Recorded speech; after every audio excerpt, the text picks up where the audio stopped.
Bienvenido a Bite Size, una serie de mini podcasts de psicoeducación colaborativa creada por HealthyPour y Support Staff.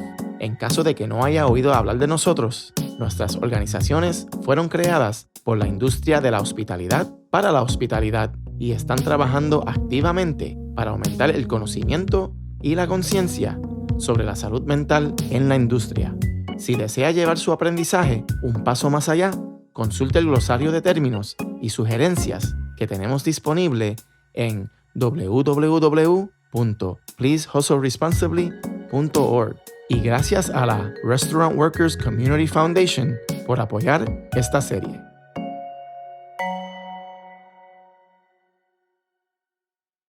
¿Qué es el trabajo emocional?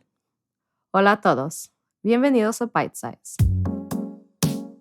Mi nombre es Julieta y he trabajado en la industria hospitalaria durante 10 años y hoy voy a hablar con usted sobre cómo enfrentar la situación.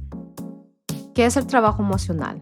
El trabajo emocional es una forma de trabajo nombrada por la psicóloga Arlie Hochschild. Ella lo define como una situación en la cual una persona maneja sus emociones y las emociones están reguladas por una entidad relacionada con el trabajo con el fin de modelar el estado mental de otra persona, como un cliente. ¿Suena familiar? Si trabaja en la industria hospitalaria, probablemente reconozca esto.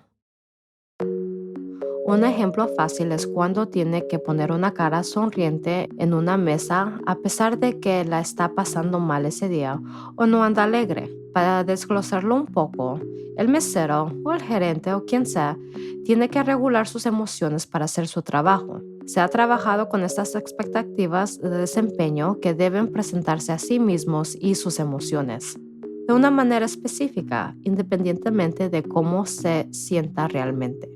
Pero el trabajo emocional no se limita a frente de la casa, ni se limita a las interacciones con los invitados. El trabajo emocional también toma la forma de agachar la cabeza y sacar el platillo a pesar de que su supervisor lo haya regañado, o sentir la necesidad de permanecer callado a pesar o experimentar racismo, sexismo u otras formas de abuso en el lugar de trabajo por temor a represalias y más daño.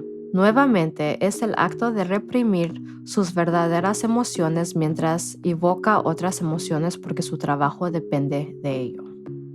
Los trabajadores de la industria hospitalaria no son los únicos que proporcionan el trabajo emocional.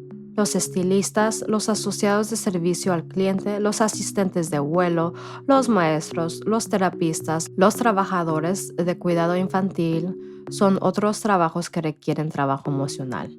Todas estas son posiciones que requieren algún tipo de habilidad, ya sea física o mental.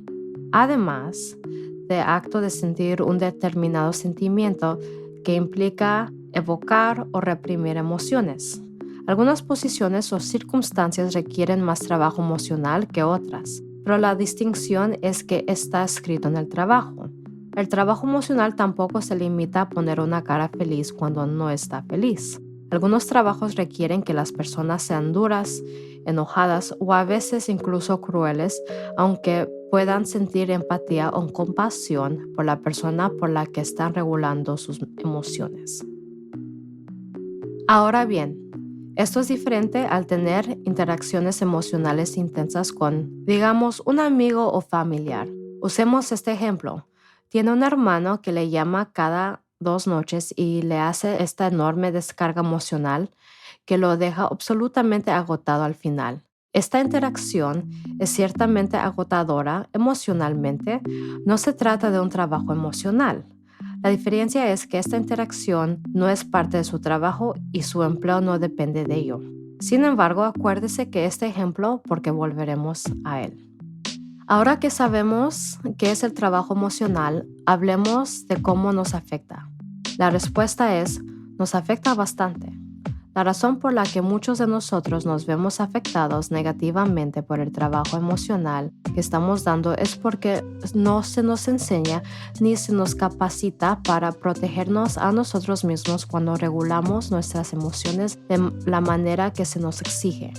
Es muy doloroso permitir constantemente cualquier tipo de emoción, ya sea tristeza, ira, frustración o incluso alegría. Nuestras emociones son nuestros amigos y herramientas que nos permiten saber si estamos seguros y prosperando o no.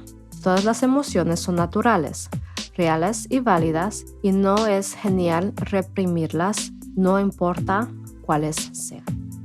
Además, cuando estamos obligados a no ocuparnos de nuestro propio bienestar emocional en el momento y a anteponer constantemente las necesidades o deseos de otras personas a los de nosotros, estamos creando patrones emocionales y prejuicios que nos pueden hacer daño. Por ejemplo, es cuando un invitado corrija a un corredor de comida por entregar el plato equivocado. El corredor de comida a menudo no puede decirle al invitado que su tono es irritante y debe aceptar el daño y continuar con su noche. Estos ejemplos son escenarios dolorosos y demasiado comunes.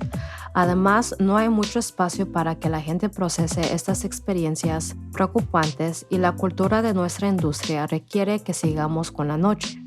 Esto puede conducir a una invalidación de sentimientos, mayor estrés, ansiedad elevada y narrativas sociales internalizadas dañadas. Vale la pena señalar que nuestro cerebro no sabe cuándo estamos en el trabajo y cuándo no. Por lo tanto, los patrones emocionales que construimos en el trabajo seguramente se introducían en nuestras vidas fuera del trabajo. ¿Recuerda cuando le pedí que se aferrada al ejemplo del hermano descargando su vida emocional en el teléfono? Bueno, si bien esto no es un trabajo emocional, esto podría ser un ejemplo de no poder establecer límites emocionales y comunicar necesidades. ¿Ve la conexión? Es muy importante que hagamos cambios en nuestros espacios de trabajo para que el trabajo emocional que brindemos sea saludable y seguro. Esto implica un entrenamiento de servicio que se basa en una interacción genuina en lugar de sonrisas de fingir hasta que lo logre. Significa erradicar la mentalidad de déjalo en la puerta y fomentar un espacio de trabajo que valore los límites. Esto significa crear sistemas que capaciten al personal para establecer límites que la gerencia define y apoye. Significa crear espacios de trabajo que conduenden el abuso y el lenguaje daño. Finalmente, significa crear recursos de capacitación que ayuden a las personas a procesar de manera segura sus verdades emocionales e integrar esa práctica en el trabajo. La realidad es que el trabajo emocional no es algo que desaparece, pero no tiene que ser malo y no tiene por qué ser daño. En el próximo episodio de Bite Size aprendemos sobre la inteligencia emocional y cómo puede desarrollar habilidades que le ayudarán a administrar y controlar nuestro trabajo emocional. Mientras tanto, respire, muévase un poco, definitivamente beba un poco de agua y tómese un tiempo para procesar lo que acaba de aprender. Cuídense y muévanse consistentemente.